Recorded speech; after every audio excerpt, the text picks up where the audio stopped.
नमस्कार दोस्तों, बात करते हैं वोडाफोन आइडिया लिमिटेड की। 13.14 का स्टॉक है और 3% के करीब में गिरावट हुई है। बट अच्छी खबर यहाँ पर आई है कुमार मंगलम साहब की तरफ से।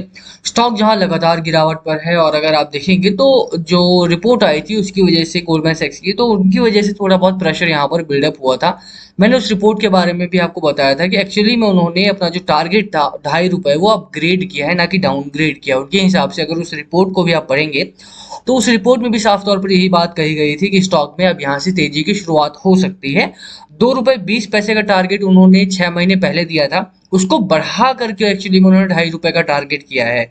तो ऐसा नहीं कि ₹2.5 का टारगेट उन्होंने दिया है कि स्टॉक आपका गिरेगा। उन्होंने बोला कंपनी अब इंप्रूव हो रही है और अब यहाँ से आपको ₹2.5 तक के टारगेट भी आसानी से स्टॉक में देखने को मिलेगी। हालांकि जो प्रिवेलिंग मार्केट रेट से थोड़ा सा कम था, दैट्स अ डिफरेंट स्टोरी। और उसी की वजह से अगर आप देखेंगे तो स्टॉक में गिरावट भी हुई। स्टॉक में वो नेगेटिव रिपोर्ट आई जिसकी वजह से भारी गिरावट हुई। अब यहाँ से अच्छी खबरें आना स्टार्ट हुई हैं, फिर भी 3% की गिरावट है। बाजार सपोर्ट नहीं कर रहा है। क्या ऐसे में आपको यहाँ पे खरीदारी करके चलना चाहिए? अगर आपने बाय कर रखा है तो क्या क्वांटिटी में लेकर के चले और कब तक स्टॉक में एक अच्छी रैली की शुरुआत हो सकती है? क्योंकि खबर बहुत बड़ी है और अच्छी भी है, पॉजिटिव भी खबर है। तो चलिए स्टार्ट करते हैं इस वीडियो को। बट उससे पहले अगर आप चैनल पे नए हो तो प्लीज चैनल को सब्सक्राइब कर देना, हिट दैट बेल आइकन ताकि आपको नोटिफिकेशन मिल सके। चलिए स्टार्ट करते हैं। फर्स्ट ऑफ ऑल सबसे पहले बात करें खबर की। खबर क्या है? खबर आई कुमार मंगलम साहब की तरफ से, जिन्होंने अपना स्टेक बढ़ाया है। आप जानते हैं कि कुमार मंगलम साहब जो है वो एक प्रमोटर के तौर पे वोडाफोन आइडिया में जुड़े हुए हैं। और यहाँ पर अगर आप देखेंगे तो 1.86 करोड़ के आसपास शेयर्स इन्होंने बाय करे हैं। ओवरऑल अगर आप देखेंगे तो ये खबर बहुत अच्छी है, बहुत पॉजिटिव है। सितंबर 11 की ही खबर है, आप देखें इसे। और इस न्यूज के आने के बाद भी अगर बात की जाए तो स्टॉक में गिरावट जो हो रही थी वो रुकी नहीं है, गिरावट लगातार होती रही है। गिरावट के पीछे का जो मेन रीजन रहा वो रिपोर्ट तो नहीं कहूंगा मैं यहाँ पे, क्योंकि रिपोर्ट पॉजिटिव थी। जिन लोगों ने भी गोल्डमैन को फॉलो किया है या वोडाफोन को फॉलो किया है उनको पता है कि वो रिपोर्ट काफी पॉजिटिव थी वोडाफोन आइडिया के पार्ट में। ऐसा नहीं है कि ₹2.20 का अगर उन्होंने टारगेट दे दिया है कि वो तो नेगेटिव हो गई। वो ₹2.20 का एक्चुअली में जो टारगेट दिया गया था वो काफी पॉजिटिव टारगेट था। वो ₹2.20 से बढ़ा करके ₹2.5 का टारगेट दिया गया, यानी कि स्टॉक में अब उनको कहीं ना कहीं यहाँ से अपसाइड देखने को मिल रहा है। अब यहाँ से उनको लग रहा है कि स्टॉक में अब यहाँ से रैली की उम्मीद की जा सकेगी। तो वो रिपोर्ट पॉजिटिव थी, ना कि नेगेटिव थी, जिसको बहुत सारे लोगों ने नेगेटिव रिपोर्ट के तौर पर दिखाया। अभी अगर आपने सीएनबीसी भी देखा होता तो वहां से भी आपको शायद पता लग जाता कि वो रिपोर्ट कितनी पॉजिटिव, कितनी ठीक ठाक थी। गोल्डमैन की रिपोर्ट कभी भी इस तरह की नहीं होती है। आप पिछली रिपोर्ट नहीं देखेंगे, नई रिपोर्ट आएगी उस पर बात करेंगे तो थोड़ा सा इस वजह से मिसकंसेप्शन हो जाता है। अब यहाँ पर बात की जाए तो 1.86 करोड़ स्टॉक्स यहाँ पर बाय किए हुए हैं। जब भी प्रमोटर अपना स्टेक बढ़ाते हैं दो रीजन होता है। एक, या तो वो कंपनी इंप्रूव कर रही होती है तेजी से और वहां पर अब रैली की उम्मीद की जानी चाहिए। और दूसरा, क्योंकि स्टॉक में जब रिपोर्ट आई उसके बाद गिरावट स्टार्ट होगी, 12-13% की गिरावट स्टार्ट हुई। और जैसा मैंने आपको पहले भी बताया है कि एफपीओ का जो प्राइस है वो ₹11 है। अगर आप चार्ट में भी देखेंगे तो ₹11 के बाद एक अच्छी रैली की शुरुआत हुई थी और एक सपोर्ट लेवल आपका बना हुआ है यहाँ इसी लेवल के करीब में। लगभग एक सपोर्ट आपका ₹12.60 के करीब में है और दूसरा सपोर्ट आपका अराउंड ₹11 के आसपास में आपका बना हुआ है।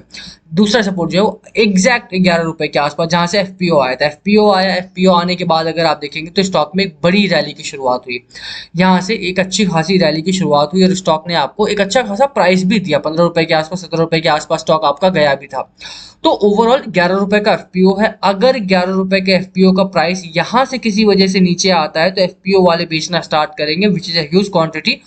तब स्टॉक में कंपनी में बड़ी प्रॉब्लम आना स्टार्ट हो सकती है। और यही कारण है कि यहाँ पर कुमार मंगलम साहब ने भी बीच में आकर के स्टॉक में बाइंग करना स्टार्ट किया। जो फ्री फ्लो में स्टॉक आ रहे हैं, जो फ्री फ्लो में शेयर्स बह रहे हैं, उनको अगर वो ऑब्जॉर्व कर लेते हैं किसी भी तरह से तो स्टॉक में यहाँ पर ब्रेकेज लगेगा और ₹11 के नीचे नहीं जाएगा।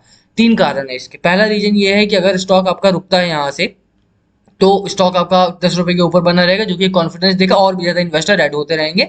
चाहे वो रिटेल इन्वेस्टर हो, चाहे वो एफपीओ मतलब एफआईआई हो, एफपीआई हो, कोई भी हो। दूसरा बड़ा रीजन ये भी है कि अगर एफपीओ का प्राइस भी ब्रेक होता है तो स्टॉक में फिर से स्ट्रेंथ नहीं दिखेगी, वीकनेस आ जाएगी और जिससे कि कंपनी को आने वाले दिनों में पैसा रेज करना मुश्किल हो जाएगा। अगर कंपनी पैसा रेज करना चाहती, फंड रेज करना चाहती है और स्टॉक प्राइस 10 से नीचे होगा, जो कि 50% हो जाएगा ऑलमोस्ट। आप देखें ₹17 के आसपास था और वहां ₹10 से नीचे आ गया, यहाँ पे ₹11 के नीचे आया तो ₹10 से नीचे ₹8 ₹9 आ जाएगा तो 50% यहाँ पर डाउन चला जाएगा स्टॉक प्राइस आपका। और उस प्राइस रेंज में फंड रेज करना कंपनी के लिए मुश्किल हो सकती है। तीसरा बड़ा रीजन है कि आने वाले दिनों में ऑलरेडी आप देख रहे हैं कि मार्केट का करेक्शन आ ही रहा है। और ऐसे में अगर ऑलरेडी यहीं पर जब बाजार आपका स्ट्रांग है तभी आपका ब्रेकेज आ गया, तभी आपका स्टॉक जो है वो, तभी अगर आपका आज स्टॉक है वो ₹10 के नीचे चला गया तो करेक्शन में वो और भी नीचे जाने की आशंका रहेगी। ये कारण है कि 3 बड़े रीज़न है जिसकी वजह से कुमार मंगलम साहब ने यहाँ पर बाय किया है। एक बड़ा कारण ये भी बताया जा रहा है कि कंपनी अब यहाँ से इम्प्रूव कर सकती है। एजीआर पेमेंट की बात होगी, 70,000 करोड़ रुपए के आसपास का एजीआर का डेट है इनका।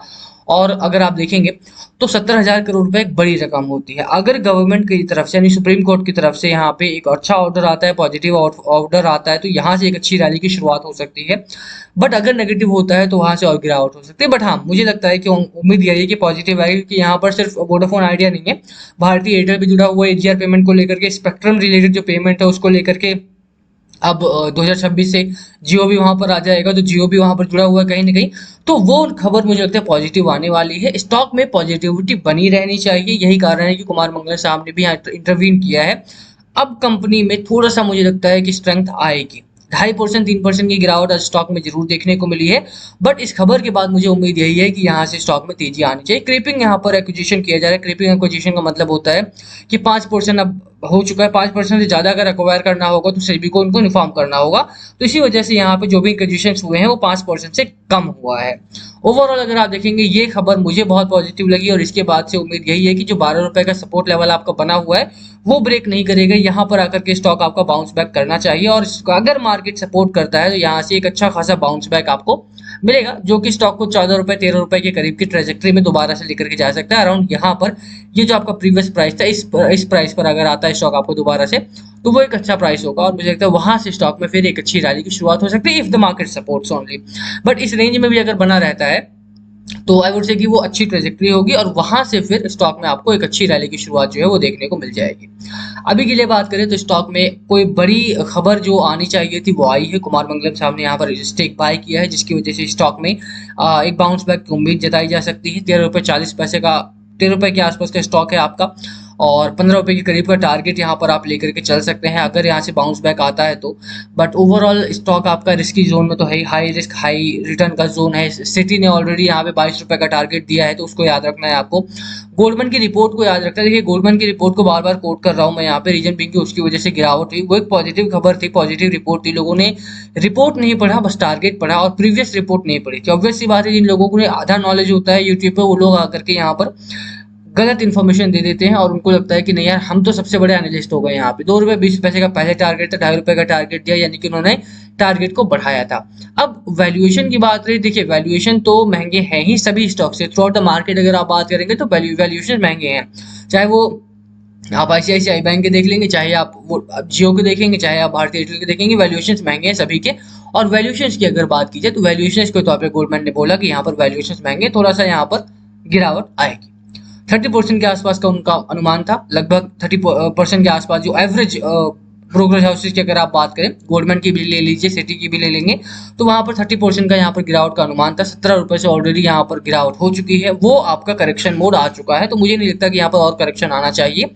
बट ओवरऑल मार्केट है, क्या होता है देखते हैं। खबरें अभी तक पॉजिटिव आ रही हैं। वोडाफोन आइडिया में कुमार मंगलम साहब की नई एंट्री स्टॉक को थोड़ा सा यहाँ पर ऊपर लेके जा सकती है। खबरें अभी तक पॉजिटिव है। एजीआर पेमेंट की खबर अगर और पॉजिटिव आती, फेवरेबल आती, तो उसे वोडाफोन आइडिया में दोबारा से 17 की जो रेंज है वो ब्रेकआउट होगा, और वहां से फिर 22 रुपए का जो सिटी का टारगेट है वो आपको बहुत ही जल्द अचीव होता हुआ देखने को मिल जाएगा।